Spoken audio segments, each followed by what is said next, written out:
नमस्कार। चेतौर दर्शन में आज समाचारों में पुनः आप सभी का स्वागत है। नगर से लगभग 40 किलोमीटर दूर सांवलिया सेठ की नगरी में चारों ओर जन समूह सैलाब का सैलाब दिखाई दिया। श्रद्धालुओं का तड़के होते ही कतार लगना शुरू हो गई।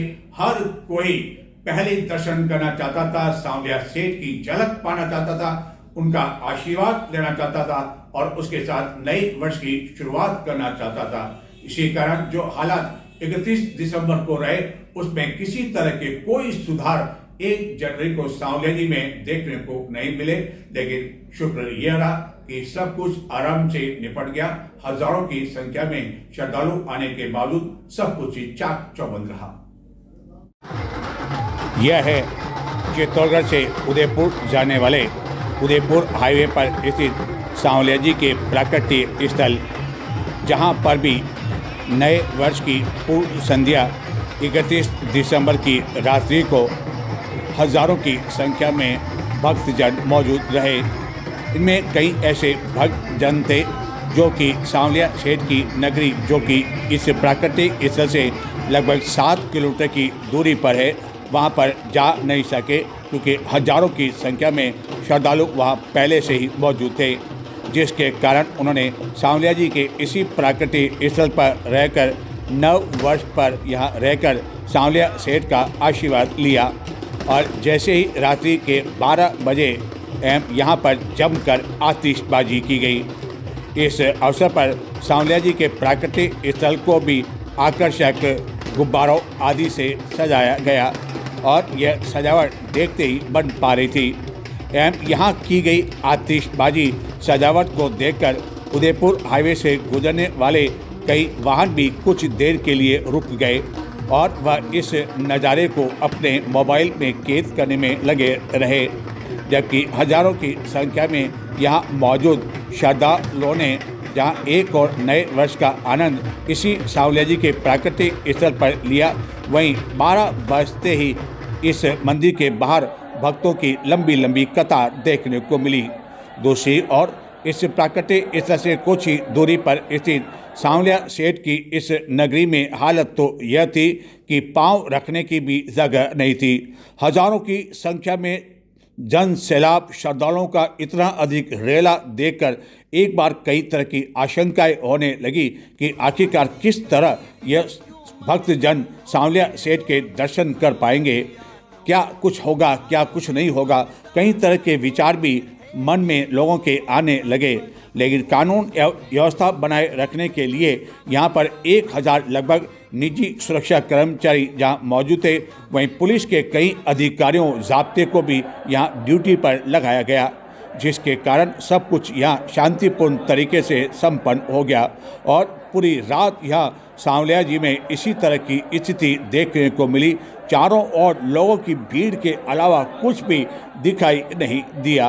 कई लोग तो ऐसे थे जो अपने परिवार के साथ यहाँ आए थे, लेकिन जब इतना अधिक क्राउड यहाँ देखा, लोगों की भारी भीड़ देखी, श्रद्धालुओं का सैलाब देखा, तो उन्होंने अपने परिवार की महिलाओं एवं बच्चों को सांवलिया जी में स्थित विभिन्न होटल एवं धर्मशाला में ही रोकना मुनासिब समझा और बाद में वे स्वयं वहाँ सांवलिया सेठ के पास गए, उनका पूरा परिवार के लिए आशीर्वाद लिया।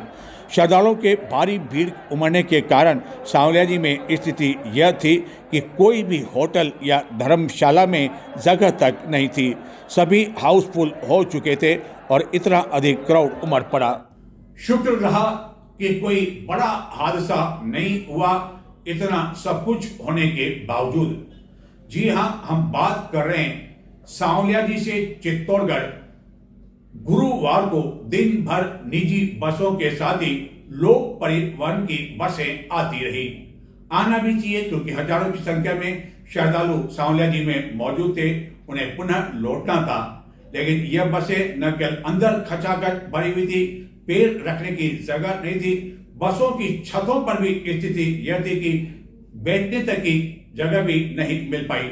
ऊपर नीचे चारों ओर ठसाठस भरी हुई ये कई बसें कई ट्रिप लगाती रही, लेकिन इस ओर न तो परिवहन विभाग की नजर गई और न पुलिस विभाग की या नजर गई, तो भी इसे अनदेखा कर दिया। इस कारण यह शुक्र रहा कि इतना होने के बावजूद भी कोई हादसा न हुआ, और यदि हादसा हो जाता तो फिर वही स्थिति परमिट निरस्त कर दिया जाता, किसी की गिरफ्तारी होती और कई तरह के बयानबाजी होती। पूरे चित्तौड़गढ़ जिले को यह जानकारी थी, मध्य प्रदेश, राजस्थान के साथ ही अन्य कई जनों को जानकारी थी कि चित्तौड़गढ़ जिले में स्थित सांवलिया जी में 1 जनवरी 31 दिसंबर को हज़ारों की संख्या में जन सैलाब श्रद्धालुओं का उमड़ पड़ता है। लेकिन चित्तौड़गढ़ के परिवहन विभाग के अधिकारियों और निरीक्षकों को शायद जानकारी नहीं थी।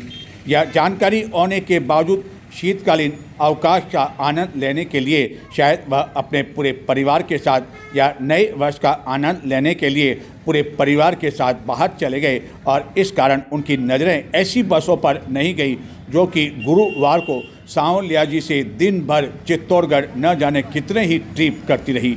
बसों के अंदर स्थिति यह थी कि पैर रखने की जगह नहीं थी और बसों के ऊपर बैठने की जगह नहीं थी। ठसाठस भरी हुई यह कई बसें एक के बाद एक चित्तौड़गढ़ पहुंचती रही, लेकिन परिवहन विभाग के किसी भी अधिकारी ने इनके खिलाफ किसी तरह की कोई भी कार्रवाई करना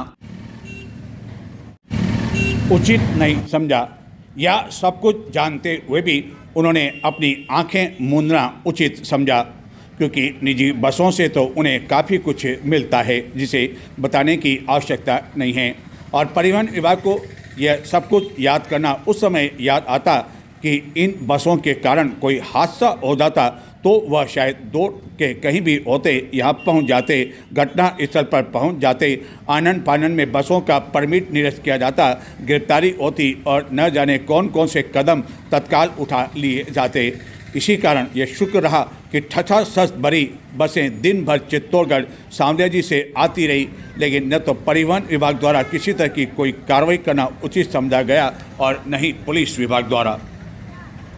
शहर कांग्रेस हेरिटेज जोन मंडल एवं जिला कांग्रेस कमेटी अल्पसंख्यक विभाग की ओर से अरावली बचाव को लेकर नए वर्ष की पूर्व संध्या पर चित्तौड़गढ़ में मशाल जुलूस निकाला गया, जो कि शहर में मुख्य मार्गों से होकर गुजरा।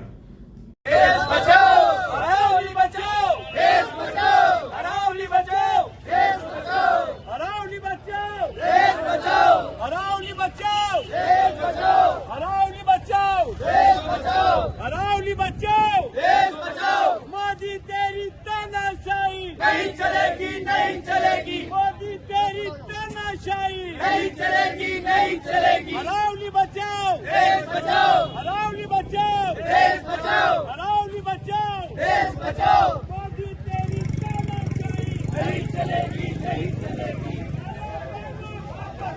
अरावली बचाओ, देश बचाओ, अरावली बचाओ, देश बचाओ। ये काला कानून वापस लो, वापस लो। देश बचाओ, अरावली बचाओ, देश बचाओ, अरावली बचाओ, देश बचाओ, अरावली बचाओ, देश बचाओ, अरावली बचाओ, देश बचाओ, अरावली बचाओ, देश बचाओ, अरावली बचाओ, देश बचाओ। मोदी तेरी तानाशाही नहीं चलेगी, नहीं चलेगी। मोदी तेरी तानाशाही नहीं चलेगी, नहीं चलेगी। अरावली बचाओ, देश बचाओ, अरावली बचाओ, देश बचाओ, अरावली बचाओ, देश बचाओ। मोदी तेरी तानाशाही नहीं चलेगी, नहीं चलेगी। अरावली बचाओ, देश बचाओ, अरावली बचाओ, देश बचाओ। ये काला कानून वापस लो, वापस लो।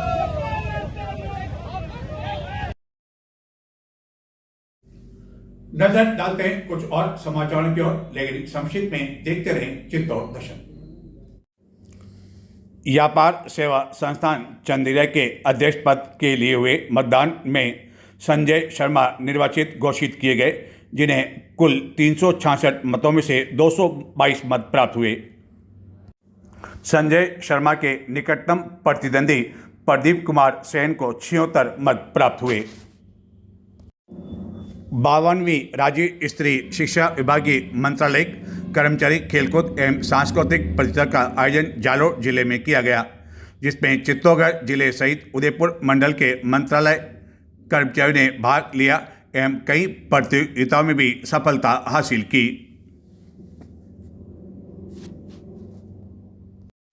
चित्तौड़गढ़ एवं जिले के कई क्षेत्रों में नए वर्ष का आगाज मावठ की बारिश के साथ हुआ।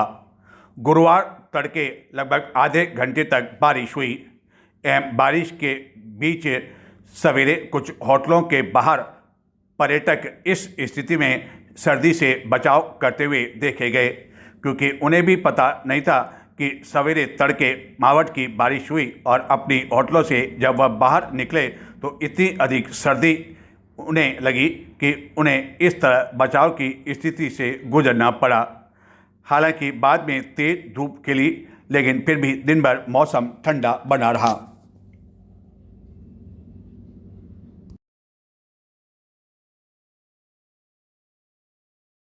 तो ये थे आज के समाचार। नमस्कार।